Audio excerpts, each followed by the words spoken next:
Treatment कसरी गर्ने। अब बाँझो बनाएको समस्याको ट्रिटमेन्ट कसरी गर्नेको लागि कुरा गर्नुभन्दा अगाडि चाहिँ फर्स्ट हामीले के कुरा गर्नु पर्यो भन्दाखेरि बाँझोपना किन हुनसक्छ, नर्मल प्रेग्नेन्सी कसरी हुन्छ। सो यो कुरा चाहिँ हामी जहिले गर्छौँ। हरेक महिलाको एउटा पाठेघर, छेउमा 2टा नली, त्यसको छेउमा चाहिँ 2टा अन्डाशय हुन्छ। हरेक महिनावारीको बिचतिर एउटा अन्डा ठुलो भएर आउँछ, जसको साइज चाहिँ 18 देखि 22 mm को पुगिसकेपछि चाहिँ त्यो फुट्छ। भित्रको अन्डा बाहिर आउँछ, गएर नलीमा बस्छ 24 घण्टा। यो 24 घण्टाभित्र नै विन्डो हुन्छ तपाईँको प्रेग्नेन्ट हुने।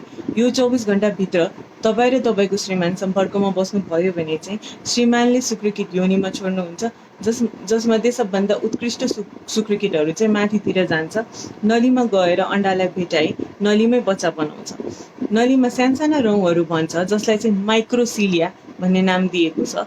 त्यो रौँहरूले र नलीको आफ्नो मोसनले त्यो बनेको बच्चालाई 1 हप्ता लगाएर ढकालेर पाठेघरमा पुर्याउँछ। त्यसपछि त्यो बच्चा चाहिँ अथवा एम्ब्रियो, त्यो स्टेजमा त्यसलाई भ्रूण भन्छ, त्यो भ्रूण गएर पाठेघरमा टाँसिन्छ, पाठेघरको एन्डोमेट्रियममा टाँसिन्छ, बिस्तारै भित्रभित्र जान्छ, आमाबाट रगत र न्युट्रिसन लिन थाल्छ, ग्रो गर्न थाल्छ र 9 महिना हुर्किन्छ। यसरी हो प्रेग्नेन्सी हुने। सो तपाईँको समस्याहरू कुन कुन लेभलमा आउन सक्छ। महिलाको समस्या हुन सक्छ, अथवा पुरुषको समस्या हुन सक्छ, अथवा दुइटैको समस्या हुन सक्छ, अथवा दुइटैको आँखाबाट देखिने के पनि समस्या हुन सक्दैन। लाइक एभ्रिथिङ नर्मल पनि हुन सक्छ, तर बच्चा भइरहेको छैन भन्ने कन्डिसन पनि हुन सक्छ।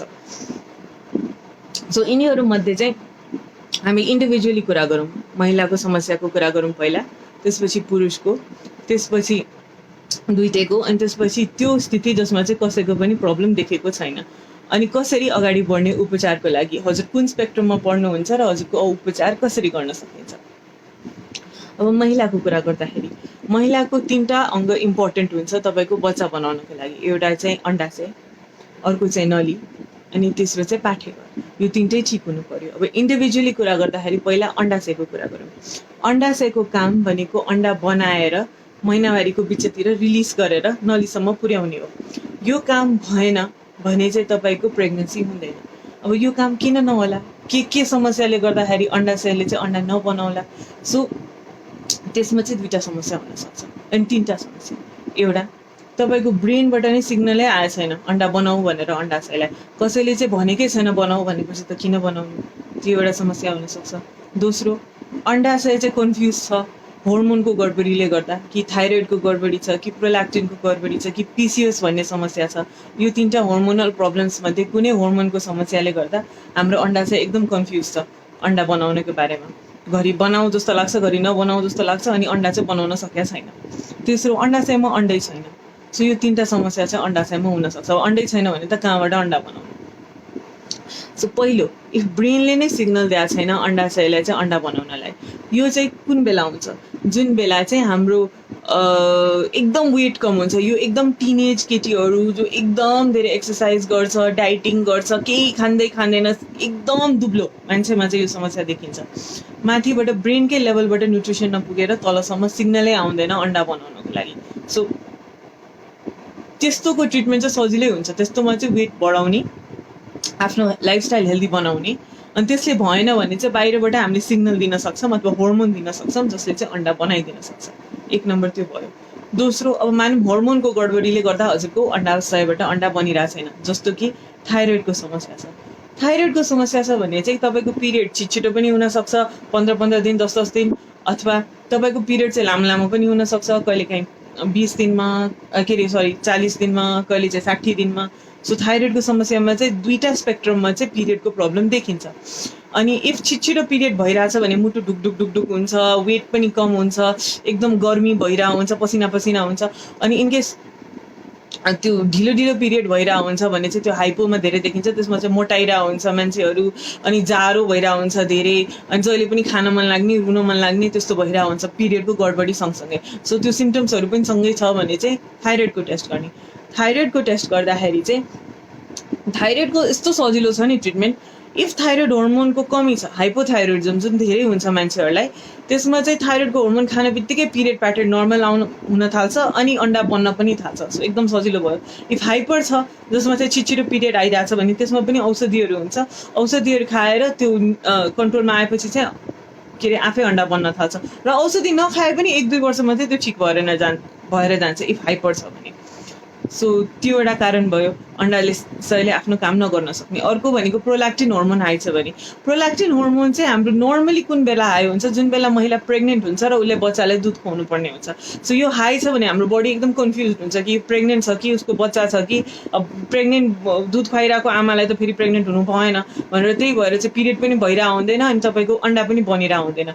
सो प्रोल्याक्टिन हर्मोन कम गर्नको लागि चाहिँ औषधि पाइन्छ, क्याबरगोलिनको नामले पाउँछ, ब्रोमोक्रिप्टिनको नामले पाइन्छ। अनि त्यो औषधि दिने त्यसले प्रोल्याक्टिन हर्मोन कम गर्छ अनि अन्डाहरू मजाले बन्न थाल्छ अनि ओभुलेसन हुन्छ अनि प्रेग्नेन्सी हुनसक्छ। तपाईँहरूको क्वेसन्सहरू तल आइरहेछ, म देखिरहेछु। मेरो यो सकिन बित्तिकै आफूले भन्नुपर्ने कुरा म सबैको क्वेसन्सहरू आन्सर गर्छु है। जे जति सोध्न मन लागेको छ सबै सोध्नु होला। त्यसपछि अब तेस्रो कारण किन हजुरको अन्डाशयबाट अन्डा बन्दैन भने, जुन चाहिँ हाम्रो एउटा एकदम ठुलो प्रब्लम छ, पिसिओएस। पिसिओएस भनेको चाहिँ तपाईँको इन्सुलिनको हर्मोनको समस्या हो। यसमा चाहिँ इन्सुलिनको हर्मोनको गडबडीले गर्दा बडीको हर्मोनको नियन्त्रण चाहिँ बिग्रिन्छ र पुरुष मेल हर्मोन चाहिँ अहिले चाहिने भन्दा धेरै मात्रामा हुन थाल्छ जिउमा, जसले गर्दाखेरि चाहिँ महिनामा अन्डा बन्न सक्दैन। अन्डा महिनामा बन्दैन, पिरियड पनि कहिले 1.5 महिनामा, कहिले 3 महिनामा, कहिले 4.5 महिनामा, कहिले वर्षमा एकचोटि मात्रै एकदम इरेगुलर प्याटर्नले आउँछ। अनुहारमा धेरै रौँ आउन थाल्छ, कपाल पनि धेरै झर्न थाल्छ अनि अब आफ्नो कन्फिडेन्स पनि लुज हुन थाल्छ, त्यो धेरै डन्डी फोहोर अनि त्यो रौँहरू आएर। सो यो भनेको पिसिएसको समस्या भयो। अब पिसिएसको समस्याले चाहिँ तपाईँलाई अन्डा बनिरहेको छैन भने चाहिँ त्यसको नम्बर 1 उपाय भनेको वेट लस हो। आफ्नो जति बडी वेट छ त्यसको 5% वेट पनि घटाउनु भयो भने चाहिँ अन्डा बन्न थाल्न सक्छ। अब त्यसबाट भएन अथवा वेट लस गर्नै सक्नु भएन भने चाहिँ यसमा अन्डा बनाउन सक्ने के उपायहरू छ। पहिला त एउटा मेटफोर्मिन भन्ने औषधि चलाइन्छ। अब सबैजनाले चाहिँ यो त सुगरको औषधि हो, यो किन चलाएको भनेर पनि सोच्छन्, तर यो सुगरको लागि दिएको होइन, यो चाहिँ तपाईँको इन्सुलिन हर्मोनको गडबडी जुन हुन्छ नि त्यो पिसिओएसमा पनि हुन्छ। सो त्यो इन्सुलिन हर्मोनलाई अलिक कन्ट्रोलमा ल्याउनको लागि चाहिँ हामी दिन्छौँ।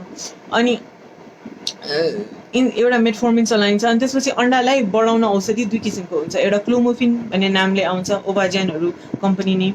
अर्को चाहिँ लेट्रोजोल, जुन चाहिँ लेट्रोराइप अथवा अरू कम्पनीको नामबाट आउँछ। सो क्लोमोफिन र लेट्रोराइपमा अथवा लेट्रोजोलमा कुन राम्रो भन्दाखेरि मेरो पर्सनल एक्सपिरियन्सबाट चाहिँ म लेट्रोजोल राम्रो भन्छु। लेट्रोजोलमा चाहिँ एउटा अन्डा मात्रै ठुलो भएर आउँछ, तर क्लोमोफिनमा चाहिँ धेरैवटा अन्डा ठुलो भएर आउँछ, जसले गर्दाखेरि चाहिँ साइकल क्यान्सलेसनको चान्स धेरै हुन्छ अनि कहिलेकाहीँ 3-4टा बच्चाहरू बस्दिने पनि साइड इफेक्टहरू देखेको छ, जुन चाहिँ तपाईँको लेट्रोजोलमा देखिँदैन। अनि स्टडिजहरूले पनि देखाएको चाहिँ लेट्रोजोलबाट लाइभ बर्थ रेट धेरै छ। सो यो औषधिले चाहिँ तपाईँको अन्डाशयबाट अन्डा चाहिँ ठुलो बनाइदिन्छ अनि त्यसको साइज बढिसकेपछि चाहिँ त्यो आफै फुट्छ अथवा हामीहरूले नै ट्रिगर दिएर फुटाएर तपाईँलाई टाइम दिएर यति बेलादेखि यति बेलासम्म चाहिँ सम्पर्कमा बस्नु भनेर दिन्छ। अनि तपाईँ त्यो टाइममा चाहिँ सम्पर्कमा बस्नुभयो भने तपाईँको पिपी हुनसक्छ। म्याक्सिमम् 90% अफ पिसिओएस पेसेन्ट चाहिँ यसरी नै कन्सिभ गर्छ विथ मेडिसिनको हेल्पले।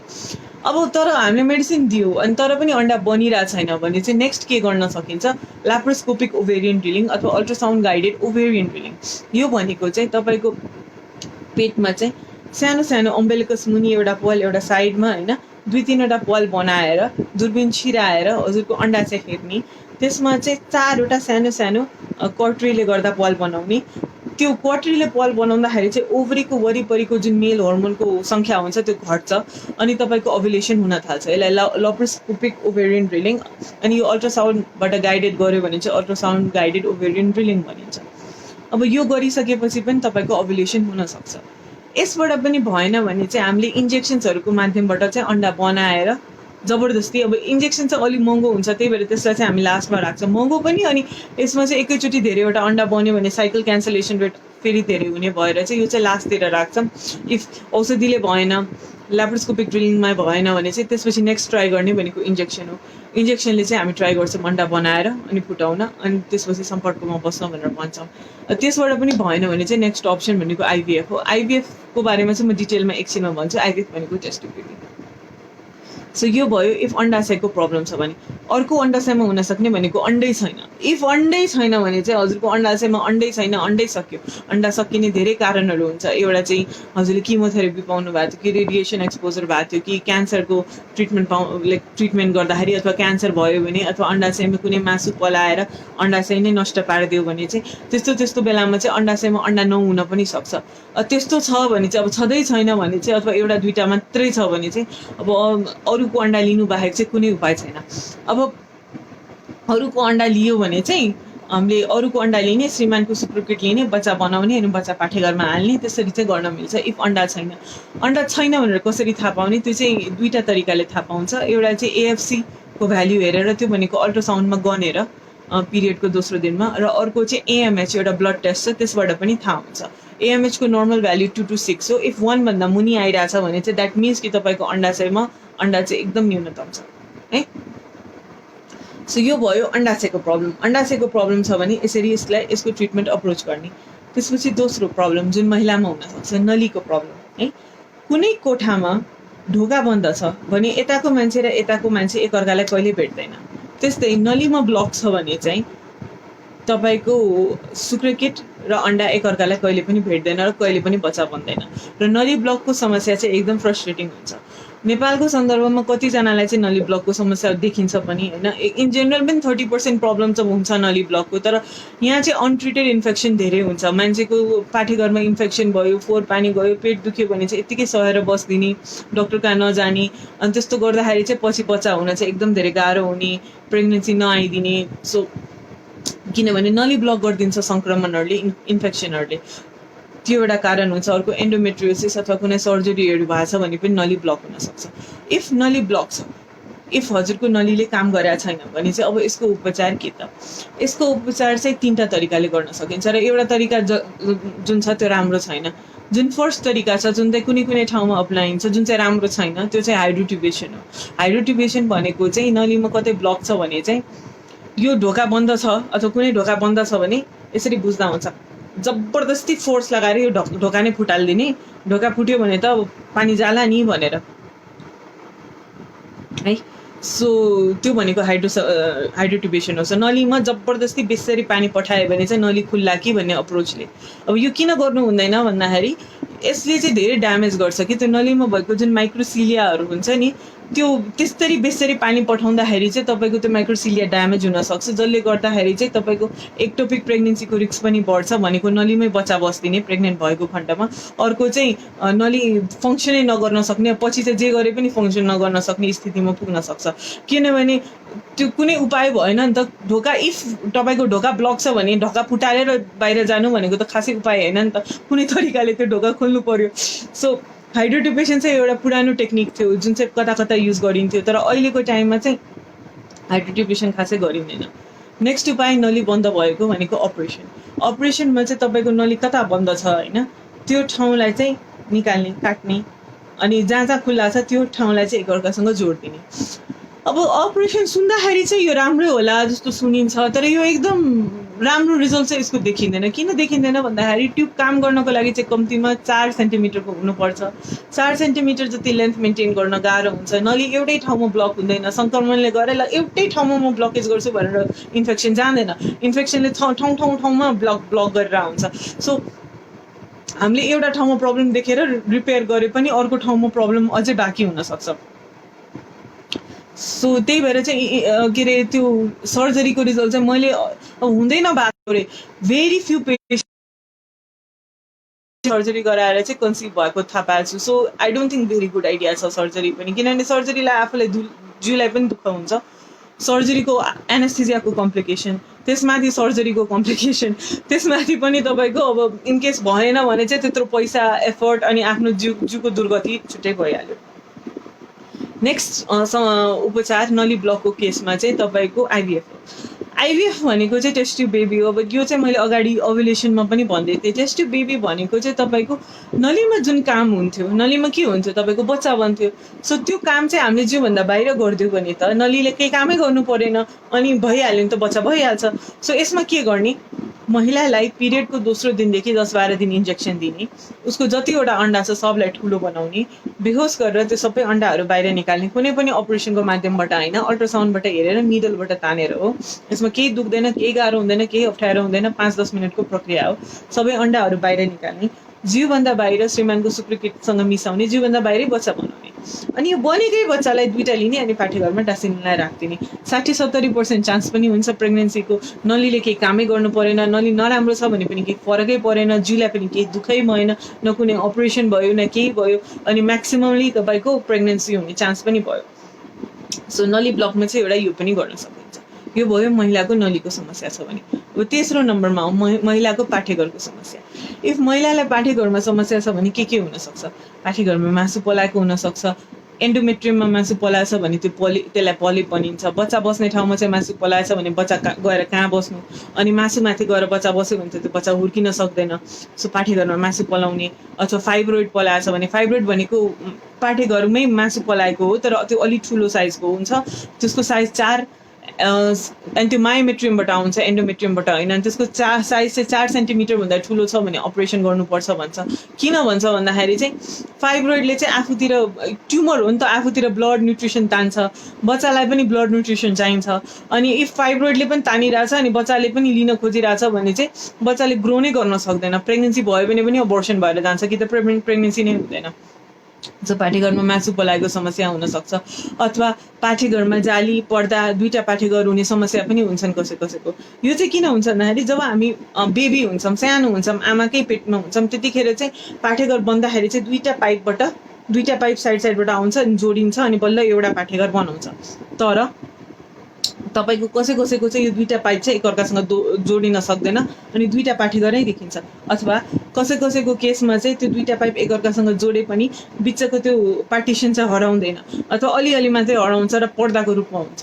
सो यस्तो छ भने अब 2टा पाठेघर छ भने त केही गर्न सकिँदैन। अब हामीले चाहिँ ट्राई गर्ने प्रेग्नेन्सी, अब यस्तोमा चाहिँ नेचुरली पनि प्रेग्नेन्सी भएको छ। मेरो एकजना पेसेन्टको 2टा पाठेघर थियो ठ्याक्क, अनि हामीले चाहिँ नेचुरल तरिकाबाट नै प्रेग्नेन्सी ट्राई गऱ्यौँ। अनि उसको कस्तो भयो भन्दाखेरि चाहिँ फर्स्ट महिनामै कन्सेप्सन भयो अनि 2टै पाठेघरमा एउटा बच्चा गएर बस्थ्यो। सो त्यस्तो पनि हुनसक्छ। अनि अर्को भनेको चाहिँ अब तपाईँको पाठेघरमा जालीहरू छ भने चाहिँ त्यसलाई चाहिँ काट्न सकिन्छ। हामीले दूरबीनको मार्फतबाट चाहिँ पाठेघरभित्र हेर्ने त्यो प्रक्रियालाई चाहिँ हिस्ट्रोस्कोपी भन्छ। हिस्ट्रोस्कोपी गरेर चाहिँ पाठेघरभित्र हेर्ने अनि त्यो पर्दा जहाँ छ त्यसलाई चाहिँ काटेर निकाल्ने। त्यस्तो गऱ्यो भने चाहिँ प्रेग्नेन्सी रेट हाई हुन्छ। युजली यस्तोमा चाहिँ प्रेग्नेन्सी, यो पाठेघरको समस्यामा चाहिँ प्रेग्नेन्सी नआउने भन्दा पनि अबोर्सन धेरै हुने समस्या हुन्छ। सो पाठेघरको समस्या तर युजली यसको ट्रिटमेन्ट चाहिँ अपरेसन नै हो, अरू केही पनि छैन। अब औषधिले चाहिँ पाठेघरकै समस्या चाहिँ ठिक भएको मैले थाहा पाएको छैन। सो युजली अपरेसन गरेर नै ठिक गर्नुपर्छ। अब पलिपहरू सानो मासु पलिपहरू छ भने त हिस्ट्रोस्कोपी गर्ने अनि त्यो मासु काट्ने अनि फालिदिने, अनि त्यो एकदम सानो सजिलो 1-2 घन्टाको प्रक्रिया मात्रै हो। हस्पिटल भर्ना पनि हुनु पर्दैन। तर ठुल्ठुलो फाइब्रोइडहरू छ भने चाहिँ हस्पिटल भर्ना गरेर पनि निकाल्न सकिन्छ। अब फाइब्रोइडको केसमा चाहिँ निकाल्नै पर्छ फाइब्रोइड कि अब कति साइजसम्म चाहिँ हामी हेर्न मिल्छ भने चाहिँ इन्टरनेसनल गाइडलाइन्सले चाहिँ 4 सेन्टिमिटर जतिको फाइब्रोइडमा हेर्न मिल्छ। तर मैले कतिपय पेसेन्टहरूलाई चाहिँ फाइब्रोइड भए पनि दे डोन्ट वान्ट कि सर्जरी गर्नु। अब त्यस्तो छ भने इट्स ओके होइन। कहिलेकाहीँ चाहिँ त्यो 4, 5, 6 सेन्टिमिटरको फाइब्रोइड भए तापनि प्रेग्नेन्सीहरू आइरहेको हुन्छ, नआउने चाहिँ होइन। सो एक राउन्ड ट्राई गर्न सकिन्छ। अब तपाईँको प्रेग्नेन्सी आउटकम राम्रो भएन, अबोर्सन भयो, गाह्रो भयो, फाइब्रोइडले गर्दा दुःख पायो भने चाहिँ मेबी हटाएर नेक्स्ट टाइम ट्राई गर्दा पनि हुन्छ। नभए फर्स्टमै अब निकाल्न मन छैन, अपरेसन गर्न मन छैन भने चाहिँ एकदम गर्नै पर्ने पनि छैन फाइब्रोइडको केसमा चाहिँ। सो यो भयो महिलाको पाठेघरको समस्या है, अथवा महिलाको सबै सम्पूर्ण समस्या चाहिँ लगभग यति स्पेक्ट्रममा पर्छ र यसको उपचार चाहिँ यसरी गर्ने। अब आउँ हामी पुरुषमा। पुरुषको के समस्या हुनसक्छ। अब पुरुषको त एउटा कुरा त हो शुक्रकिट कि त कम हुनसक्छ कि त हुँदैन होइन। सो यो दुईटा मध्ये जे पनि हुनसक्छ। इनकेस सुक्रोकेट कम छ, अब कारणमा चाहिँ नजाऊँ किन कारण धेरै हुन्छ। अब कारण चाहिँ चुरोट खान्छ, रक्सी खान्छ भने, अब मम्सको इन्फेक्सन भएको छ भने, कुनै जेनेटिक रोग छ, क्यालमान सिन्ड्रोम छ, सिस्टिक फाइब्रोसिस छ, क्लाइनफेल्टर सिन्ड्रोम छ, त्यस्तो छ भने चाहिँ हुनसक्छ। अनि कतिपय त कारण पनि थाहा हुँदैन। तर ल कसै मान्छेलाई चाहिँ समस्या भयो भने चाहिँ के गर्ने, आजको टपिक मेन त्यही हो। समस्या छ भने चाहिँ त्यसको उपचार चाहिँ के हो। सो इनकेस सुक्रोकेटको कमी छ, अब कसरी थाहा पाउने कमी छ। नर्मल भनेको 15 मिलियन काउन्ट हुनु पर्यो, 40% चल्ने फिर्ने क्षमता हुनु पर्यो, र त्यसमध्ये 4% को आकार मिल्नु पर्यो। आकार भनेको एउटा टाउको, एउटा जिउ, एउटा पुच्छर। तपाईँ सरप्राइज हुनुहुन्छ माइक्रोस्कोपमा हेऱ्यो भने सुक्रोकेटहरूलाई धेरै जसोको चाहिँ तपाईँको 2टा टाउको, 2टा पुच्छर अथवा जिउ सुन्नेको त्यस्तो देखिन्छ। सो 4% त्यत्रो स्याम्पलमा चाहिँ 4% मात्रै हुन्छ एउटा टाउको, एउटा जिउ, एउटा पुच्छर भएको। सो आकार एउटा कुरा भयो। अर्को भनेको चल्ने फिर्ने क्षमता, किनभने त्यो योनिबाट चाहिँ ट्युबसम्म पुग्नु पर्यो। अनि अर्को चाहिँ काउन्ट पुग्नु पर्यो, 15 मिलियनदेखि 20 मिलियन हुनु पर्यो। सो यो छैन, योभन्दा कम छ भने चाहिँ के गर्ने। इफ तपाईँको 10 देखि 15 मिलियन अथवा 5 मिलियनभन्दा माथि छ भने चाहिँ हामी आइयुआई भन्ने चाहिँ एउटा प्रक्रिया गर्न सक्छौँ। तर 5 मिलियनभन्दा माथि, तर सुक्रोकेटको चल्ने फिर्ने क्षमता चाहिँ 40% र आकार चाहिँ तपाईँको 4% नै चाहियो है आइयुआई गर्दाखेरि। आइयुआई भनेको चाहिँ अब पुरुषको सुक्रोकेट कलेक्ट गर्ने र सेन्ट्रिफ्युज भन्ने मसिन हुन्छ, त्यसमा चाहिँ घुमाउने। त्यो घुमाउँदाखेरि चाहिँ राम्रो गुड सुक्रोकेटहरू माथि आउँछ अनि मरेको नराम्रोहरू सबै तल जान्छ। माथिको राम्रो उत्कृष्ट सुक्रोकेटहरूको छनौट गर्ने, त्यसलाई अझै राम्रो बनाउने। अनि महिलाको महिनावारीको बिचतिर जब उसको अन्डा फुटिरहेको हुन्छ, चाहे हामीले औषधिले फुटाइरह होस् कि उसको नेचुरली बनेर फुटिरह होस्, त्यतिखेर चाहिँ हामी त्यो सुक्रोकेट चाहिँ पाठेघरभित्र राखिदिने। त्यति मात्रै हो आइयुआई, त्योभन्दा धेरै छैन। अनि यो गर्दाखेरि चाहिँ सक्सेस रेट चाहिँ 20 to 25% हुन्छ। अनि यो किन 20 to 25% मात्रै हुन्छ भन्दाखेरि चाहिँ इनकेस कोही मान्छेको सुक्रोकेट नर्मल छ भने चाहिँ एउटा महिनामा प्रेग्नेन्सी हुने चान्स 20 to 25% हुन्छ। सो इफ कसैको नर्मल छैन भने त उसको चान्स जम्मा 5-10% भयो। हामीले त्यो मान्छेको चान्स त नर्मल जति बनाएको मात्रै त हो नि आइयुआईबाट, उसको कम थियो, उसलाई नर्मल जतिकै चान्स दियौँ हामीले। सो उसको सक्सेस रेट 20 to 25% हुन्छ। त्यही भएर आइयुआई धेरै महँगो हुँदैन। आइयुआई गर्न सक्ने भनेको हामी 5-6 चोटि गर्न सक्छौँ। 5-6 चोटि पछि चाहिँ नगर भनेर भन्छ। किन नगर भन्छ भन्दाखेरि 6 चोटिसम्म पनि तपाईँलाई आइयुआईले प्रेग्नेन्सी दिएन भने चाहिँ अब दिँदैन। अब यही ट्रिटमेन्टमा अल्झिनु भयो भने चाहिँ तपाईँले आफ्नो टाइम वेस्ट गर्दै हुनुहुन्छ। अनि अब टाइम चाहिँ मेबी पुरुषभन्दा पनि महिलाको लागि चाहिँ फर्टिलिटी ट्रिटमेन्टमा चाहिँ एकदम प्रेसियस हुन्छ। सो तपाईँले चाहिँ अब यो भयो आइयुआईको प्रक्रिया एउटा अपनाउन सक्ने। इनकेस 5 मिलियनभन्दा कम छ भने चाहिँ टेस्ट बेबीमा जानुपर्छ, किनभने त्यसपछि चाहिँ आइयुआईको लागि चाहिँ पुग्दैन। टेस्ट बेबीमा चाहिँ अब त्यही अघि भने जस्तो महिलाको इन्जेक्सनहरू दिएर अन्डाहरू ठुलो बनाउने, महिलाको अन्डा बाहिर निकाल्ने, जिउभन्दा बाहिर श्रीमानको सुक्रोकेटसँग मिसाएर बच्चा बनाउने, अनि बच्चालाई चाहिँ पाठेघरमा राखिदिने। यो बच्चामा केही एबनर्मल हुँदैन, नर्मल बच्चाभन्दा केही फरक हुँदैन, केही आत्तिनु पर्दैन। अब यो भयो सुक्रोकेट कम छ भने। तर अब सुक्रोकेट कम चाहिँ एउटा रिडिङले मात्रै हामीले भन्न मिल्दैन। अब हजुरले जानुभयो, आज टेस्ट दिनुभयो नि, हजुरको सुक्रोकेट अलिकति कम देख्यो भनेर आत्तेर अब त गयो, अब त मैले टेस्ट बेबी गर्नुपर्छ भन्ने पनि हुँदैन। रिपोर्ट हेरेर हुन्छ। अलिअलि कमजोर छ, अलिअलि मोटिलिटीमा प्रब्लम छ, अलिअलि चाहिँ काउन्टमा कमी छ भने चाहिँ मेडिसिनहरू पनि हुन्छ, जुन चाहिँ खाएर 3 महिनापछि रिपिट गरेर हेर्न सकिन्छ सुधार आयो कि आएन। अब सुक्रोकेट छँदै छैन भने चाहिँ के गर्ने। छँदै छैन भनेको अब कि त तपाईँको ब्रेनबाट यसमा पनि सिग्नलै आएन, त्यस्तो छ भने चाहिँ हर्मोनको टेस्टबाट थाहा हुन्छ। अनि हामीले माथिबाट बाहिरबाट हर्मोन दियो भने चाहिँ तपाईँको सुक्रोकेट बन्न थाल्छ 1 नम्बरमा। दोस्रो, तपाईँको उत्पादन भइरहेछ तर निस्किन सकेको छैन, जस्तो कि तपाईँले पहिला बन्दीकरण गरिदिनु भयो अनि अहिले बच्चा चाहियो, अथवा तपाईँको चाहिँ अब के सर्जरीहरू गर्दाखेरि तपाईँको भास्ट रेफरेन्समा चोटपटक लाग्यो त्यो सुक्रोकेट निस्किने पाइपमा अनि अहिले निस्किन सकेको छैन। त्यस्तो छ, उत्पादन भइरहेछ तर निस्किन सकेको छैन भने चाहिँ हामीले निडलको मार्फतबाट त्यसलाई चाहिँ झिक्न मिल्छ अन्डाकोषबाट। त्यो प्रक्रियालाई चाहिँ टिसा भन्छ। टिसा गरेर झिक्ने अथवा अलिकति काटेर पनि झिक्न सक्छ, त्यसलाई टिसे भन्छ। टिसा गरेर हामी सुक्रोकेट बाहिर झिक्ने। अनि त्यसपछि यसमा चाहिँ आइभिएफै गर्नु पर्यो, महिलाको चाहिँ अन्डाहरू निकाल्नु पर्यो। अनि यो सुक्रोकेटहरूलाई चाहिँ त्यो अन्डाहरूभित्र इन्जेक्ट गरेर जिउभन्दा बाहिरै भ्रूण बनाएर पाठेघरमा राख्न सकिन्छ। अब टिसाको सुक्रोकेट राम्रो चाहिँ हुँदैन, तर पनि प्रेग्नेन्सी चाहिँ राम्रै आउँछ अनि बच्चा राम्रै हुन्छ, किनभने प्रेग्नेन्सी र बच्चामा भ्रूणको क्वालिटीमा धेरै जस्तो 70% अन्डाको रोल हुन्छ, जम्मा 30% 20% मात्रै हो शुक्रकीटको रोल हुने, धेरै रोल हुँदैन। जेनेटिक कन्ट्रिब्युसन चाहिँ 50-50 हुन्छ, तर भ्रूणको ग्रोथ, भ्रूणको क्वालिटी त्यो सबै धेरै जस्तो अन्डामै भर पर्छ। सो शुक्रकीट जति नराम्रो भए पनि प्रेग्नेन्सी चाहिँ आउँछ, राम्रै बच्चाहरू पनि जन्मिन्छ, जो आत्तिनु पर्दैन। टिसा प्रक्रियाबाट चाहिँ प्रेग्नेन्सी हुनसक्छ शुक्रकीटको उत्पादन मात्रै भइरहेछ भने। डाउट लाग्छ भने चाहिँ हामीले निडल मार्फतबाट झिकेर टेस्ट चाहिँ गर्न सक्छौँ कि छैन। छ भने मात्रै आइभीएफ सुरु गर्ने, नभए नगर्ने। त्यो टेस्ट मात्रै गर्नलाई चाहिँ एफएनएसी भन्छ।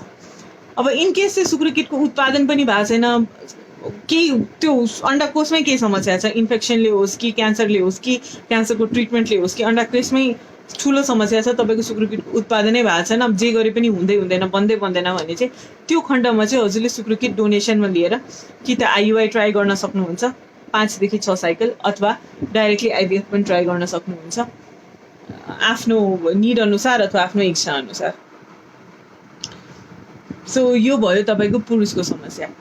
महिलाको समस्या सक्यो, पुरुषको समस्या सक्यो। अब हामी दुइटैको समस्यामा आउँ है। इफ महिला र पुरुष दुइटैको समस्या छ भने चाहिँ कस्तो अप्ठ्यारो हुन्छ यो केसमा चाहिँ, बिकज पेसेन्टहरू चाहिँ सुरुमै अब आर्टिफिसियल टेक्निकमा कतिजना जान चाहँदैन अनि नेचुरली नै गरौँ भन्ने हुन्छ, तर नेचुरली ट्राई गर्ने स्कोप चाहिँ दुइटैको समस्यामा चाहिँ अलि गाह्रै हुन्छ। एकजनाको समस्या छ भने चाहिँ इट्स इजियर ट्रिटमेन्ट गर्नलाई, तर युजली पेसेन्टहरू एक त एडभान्स्ड एजमा आउँछ, लाइक 30-35 पुगि नै सकेको पेसेन्ट हुन्छ धेरै जसो फर्टिलिटी ट्रिटमेन्ट सिक गर्दाखेरि। अनि त्यसमध्ये पनि हस्बेन्ड र वाइफ दुइटैको, म हजुरलाई इन्टरनेसनल प्रोटोकल भन्छु, इफ हस्बेन्ड र वाइफ दुइटैको प्रब्लम देखाएको छ भने चाहिँ फर्स्ट स्टेप भनेको चाहिँ देशै go for IVF, test tube बेबीमै जानु भनेर भन्छ।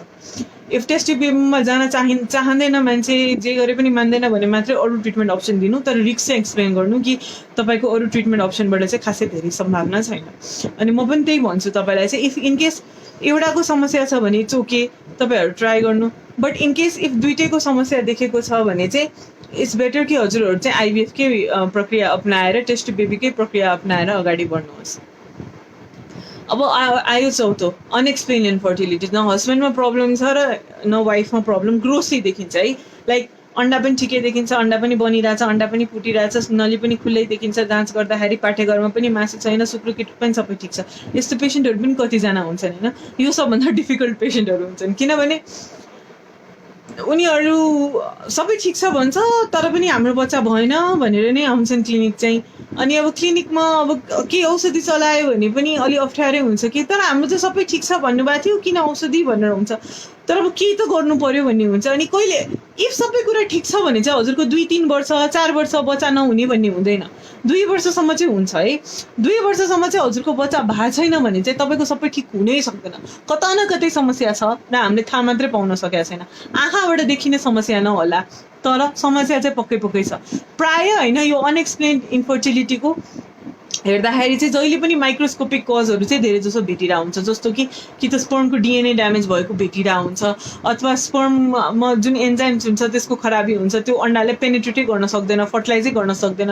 अथवा आइभीएफ गर्यो भने चाहिँ अन्डाहरूको क्वालिटी एकदम नराम्रो निस्किन्छ, अनि अन्डाकै क्वालिटी छैन भने त भ्रूण कहाँबाट भेट्नु बन्नु राम्रो। सो लाइक तर यस्तोमा चाहिँ अब हामीले यो थाहा नै पाउन सक्दैनौँ कि अब हजुरको आइभीएफ नगरिकन त हामीले कसरी थाहा पाउने अन्डाको क्वालिटी नराम्रो छ भनेर, किनभने यो त माइक्रोस्कोपमा देखिने कुरा हो। पुरुषले पो आफ्नो शुक्रकीट बाहिर निकाल्न सक्नुहुन्छ, हामीले माइक्रोस्कोपमा गएर चेक गर्न सक्छौँ, तर महिलाको त जिउभित्रको कुरा हो अन्डा, त्यो त हामीले निकाल्न यत्तिकै त कसैको निकालेर चेक गर्न मिल्दैन। सो हामीले अन्डाको क्वालिटी थाहा पाउन सक्दैनौँ। कतिपय त आइभीएफ गर्दाखेरि बोले तपाईँको प्रेग्नेन्सी त अन्डाको क्वालिटी नभइरहेको रहेछ भन्ने हुन्छ, अथवा तपाईँको शुक्रकीटको ले चाहिँ अन्डालाई फर्टिलाइज गर्न नसकेर भइरहेको रहेछ, अथवा पोलारिटी नमिलेर भइरहेको रहेछ। त्यसरी माइक्रोस्कोपिक कारणहरू चाहिँ हामीले थाहा पाउँछौँ। अनि अनएक्सप्लेन्ड इन्फर्टिलिटी चाहिँ मेरो विचारमा चाहिँ पेसेन्टलाई बुझाउनु पनि धेरै गाह्रो, तर ट्रिट गर्न पनि गाह्रो किनभने यसमा चाहिँ 2 इयर्ससम्म हजुरको प्रेग्नेन्सी भएन भने आइभीएफमा जाऊ भन्छ, टेस्ट ट्युब बेबीमा जाऊ भन्छ, कतिजनाले जान चाहँदैन। अनि गए पनि अब इनकेस अन्डाको क्वालिटी नराम्रो आयो भने चाहिँ त्यो इन्टरनलाइज गर्न चाहिँ मेबी इमोसनल लेभलमा चाहिँ अलिक गाह्रो हुन्छ कि 2 वर्षसम्म चाहिँ सबै नर्मल सुनिरहेको, अनि एकासी आएर चाहिँ अन्डाको क्वालिटी छैन अथवा फर्टिलाइजेसन भएन भनेर सुन्न गाह्रो भएको। सो अनएक्सप्लेन्ड इन्फर्टिलिटी छ भने चाहिँ धेरै ढुक्क चाहिँ हुनु हुँदैन। यसमा पनि तपाईँले सकेसम्म चाँडै ट्रिटमेन्ट चाहिँ सिक गर्नुहोस्, किनभने अब के कज छ त्यो थाहा पायो भने, के माइक्रोस्कोपिक कज छ त्यो थाहा पायो भयो, त्यसको उपचार गरेर अनि हामी अगाडि बढ्न सक्छौँ। अब एक क्वालिटी चाहिँ एकदमै पुवर छ भने चाहिँ अन्डा डोनेसनमा लिनुपर्ने हुनसक्छ, तर इफ ठिकै छ भने चाहिँ आइभीएफबाट चाहिँ धेरैजना कन्सिभ गर्छन्। अथवा फर्टिलाइजेसन प्रब्लम छ भने त केही फरक पर्दैन, किनभने त्यसमा चाहिँ हामी इन्ट्रासाइटोप्लाज्मिक स्पर्म इन्जेक्सन गर्छौँ। एउटा अन्डामा एउटा स्पर्मको चाहिँ इन्जेक्सन गरेर नै भ्रूण बनाउने, जसलाई चाहिँ इक्सी प्रक्रिया भन्छ। इक्सी प्रक्रियाले भ्रूण बनाउँदाखेरि चाहिँ राम्रै भ्रूण बन्छ र प्रेग्नेन्सी रेट पनि राम्रो हुन्छ। सो हामी इक्सी प्रक्रियाबाट बेबी बनाउन सक्छौँ। सो यो भयो तपाईँको unexplained infertility. I think overall treatment option चाहिँ यति नै छ। हामीले गर्न सक्ने कि त नर्मल तरिकाबाट ट्राई गर्न सक्छौँ, कि त आइयुआई गर्न सक्छौँ, कि त आइभीएफ गर्न सक्छौँ, र कस्तो कस्तो समस्यामा के गर्ने भनेर हामीले कुरा गऱ्यौँ। अब इन केस तपाईँ चाहिँ स्टेप वाइज जान चाहनुहुन्छ, तपाईँ सुरुमै ठुलो आर्टिफिसियल टेक्निकमा जान चाहनुहुन्न भने चाहिँ कहिलेसम्म के गर्ने? सो आई थिङ्क हजुर 6 महिना जति चाहिँ नेचुरल हेरे हुन्छ, भएन भने चाहिँ तपाईँ फ्यु मन्थ्स चाहिँ आइयुआई पनि हेरे हुन्छ। अनि त्यसबाट भएन भने चाहिँ धेरै ढिलो गर्नु हुँदैन आइभीएफ गर्नलाई पनि, किनभने आइभीएफ पनि पछि गएर चाहिँ आफ्नो अन्डाबाट सक्सेस हुँदैन। एउटा एज लिमिट हुन्छ आइभीएफको पनि, 37.5 भन्छ कति ठाउँमा कट अफ। तर अब त्यो पनि कट अफै के भन्ने, कसैको चाहिँ अब 35 हप्तामै 35 इयर्समै अन्डाहरू सकिरह हुन्छ, 35 इयर्समै, कसैको चाहिँ 40 वर्षसम्म पनि सकिँदैन। पर पेसेन्ट डिफ्रेन्ट हुन्छ। तर पनि एज बढ्दै गएपछि चाहिँ महिलालाई चाहिँ बच्चा पाउन गाह्रै हुन्छ। सो सकेसम्म चाहिँ ट्रिटमेन्टहरू सिक गर्दाखेरि चाहिँ ढिलो गर्नु भएन। अनि यो भनेको एउटा कुरा भयो। अर्को कुरा भनेको चाहिँ हजुरहरूले आफ्नो सँगसँगै डायट, एक्सर्साइज, हेल्दी वेट भनेको चाहिँ तपाईँको बिएमआई चाहिँ नर्मल वेट रेन्जमा चाहिँ राख्नु पर्यो। अनि डायट, एक्सर्साइज, यो सबै कुरा एकदम धेरै इम्पोर्टेन्ट हुन्छ फर्टिलिटी ट्रिटमेन्टमा। स्पेसली पिसिओएसको पेसेन्ट कतिले नोटिस पनि गर्नुभयो होला, मैले सुरुमै डाइटेसियनकोमा पठाउँदाखेरि वेट लस गरेर आउनु भन्दाखेरि चाहिँ, अनि त्यसपछि तपाईँहरू फर्किँदाखेरि चाहिँ कतिजना 1 महिना 2 महिनामै कन्सिभ गरेका छन्। सो त्यो के भएर त होला नि, तपाईँको वेटले कन्ट्रोल हुँदैमा कति फरक पार्दो रहेछ भनेर त्यहाँबाट थाहा हुन्छ। इभन आइभीएफ ट्रिटमेन्टमा पनि वेट राम्रो छ भने धेरै फरक पर्छ। पुरुषको पनि अब बानी बेहोरा राम्रो छ, चुरोटक्सी खाने, टोब्याको, गुड्काहरू खाने बानी छैन भने चाहिँ प्रेग्नेन्सी हुने सम्भावना राम्रो हुन्छ। अनि एउटा अर्को कुराको मैले कुरा गर्न बिर्सेँ, धेरै पटक चाहिँ क्युरेट गरेछ भने चाहिँ पाठेघर बिग्रिन्छ भन्छ होइन, त्यो चाहिँ हो। धेरै पटक क्युरेट गरेछ, बच्चा फालेछ भने पहिला पछि बच्चा बस्न चाहिँ एकदम गाह्रो हुनसक्छ, किनभने पाठेघर बिग्रिन्छ। पाठेघरमा चाहिँ एशरम्यान सिन्ड्रोम अथवा पाठेघर भित्र नै एकअर्कासँग चाहिँ टाँसिन्छ, अनि यस्तोमा चाहिँ बच्चा बस्नै सक्ने ठाउँ हुँदैन। अनि यो एकदम फ्रस्ट्रेटिङ हुन्छ। यो एशरम्यान सिन्ड्रोम एकचोटि भयो भने चाहिँ यसको ट्रिटमेन्ट गर्नको लागि दूरबीन मार्फतबाट हेर्नु पर्यो, सबै टाँसेको ठाउँ छुटाउनु पर्यो, हर्मोन्सहरू दिएर फेरि बढाउनु पर्यो, त्यो बनाउनु पर्यो त्यो ठाउँ। अनि त्यत्रो गर्दा पनि प्रेग्नेन्सीको चान्स चाहिँ कमै हुन्छ। त्यही भएर चाहिँ इनकेस नचाहेको बेलामा बच्चा बसेको छ भने चाहिँ कन्ट्रासेप्सन युज गर्नु भनेको बेटर हो कि तपाईँले बेलामै। बच्चा चाहिएको छैन भने चाहिँ पिल्स खाने, कन्डम्स युज गर्ने, तर सकेसम्म चाहिँ प्रेग्नेन्ट नहुने। अनि प्रेग्नेन्ट भयो भने चाहिँ त्यो अबोर्सन गर्नु भनेको कुनै कन्ट्रासेप्सन चाहिँ होइन। त्यो अबोर्सन गर्नुभयो भने चाहिँ हजुरले आफ्नो पाठेघरलाई चाहिँ असर चाहिँ पुर्याउनुहुन्छ। कसैलाई चाहिँ केही फरक पर्दैन, पछि गएर बच्चा राम्रै हुन्छ, कसैको चाहिँ फेरि चाहेको बेलामा बच्चा हुँदैन र लाइफ लङ एउटा रिग्रेट हुन्छ।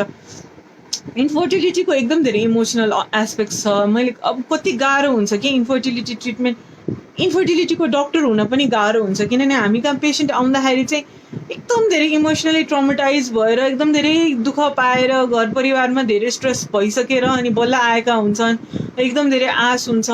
अनि यो पनि एउटा साइन्स हो। 100% हामीले आइभीएफबाट पनि रिजल्ट दिन सक्दैनौँ, संसारमा कसैले सक्दैन। हामीले त एकदम राम्रो रिजल्ट दिन्छौँ, तर पनि त्यो 60-70% मात्रै हुन्छ।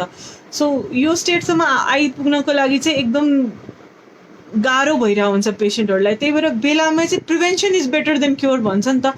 आफ्नो जिउको चाहिँ अगाडिदेखि नै केयर गर्यो भने चाहिँ भोलि पर्सि यो